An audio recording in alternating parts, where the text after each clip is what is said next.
రాత్రి మన నియోజకవర్గ పరిధిలో అట్లాగే పైన ఖమ్మం జిల్లా పరిధిలో కూడా కొద్ది వర్షాలు పడినందువల్ల మళ్ళీ బుడమేరుకి దాదాపుగా ఇప్పుడు ఉన్నటువంటి ఆకస్మికంగా 10,000 క్యూసెక్కులు దగ్గర నీరు రావటం జరుగుతూ ఉంది.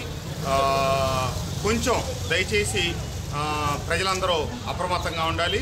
వివిధ గ్రామాల్లో ఉన్న ప్రజలు మీ దగ్గర గండ్లు పడకుండా చూసుకోవాలి. ఇప్పుడే కొండపల్లిలో ఉన్నటువంటి ఎర్ర బ్రిడ్జి దగ్గర ఉన్న చెరువు దిగటం జరిగింది. అట్లాగే ఇప్పుడు కొన్ని ప్రాంతాల్లో ఎట్లాగో దిగినాయి నీళ్లు వృధాగా పోతూ ఉన్నాయి. మళ్ళీ ఇప్పుడు ఈ వచ్చే పడే వర్షం పైనుంచి వచ్చేదైనా వరద ఉన్నందువల్ల కొత్తగా చెరువులను తెగే పరిస్థితి ఉంటుందేమో దయచేసి గమనించుకోవాలి. ఇప్పుడు బుడమేరుకి దగ్గర 10,000 క్యూసెక్కులు నీళ్లు వస్తున్నాయి అనేది ఒక అంచనా.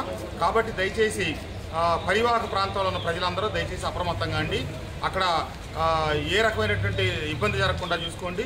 ఉన్న చెరువులను ఏ రకంగా మనం గండ్లు పూడ్చుకొని ఆపుకోవాలో దయచేసి అందరూ ఈ వీడియోల ద్వారా నేను చెప్తున్న వాటన్నిటిని అర్థం చేసుకోండి.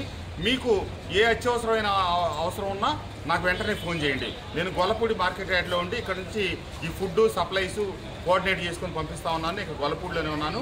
మీకేమైనా అత్యవసర పరిస్థితి తలెత్తితే నాకు వెంటనే తెలియపరచవలసిందిగా కోరుకుంటా ఉన్నాను. ధన్యవాదాలు.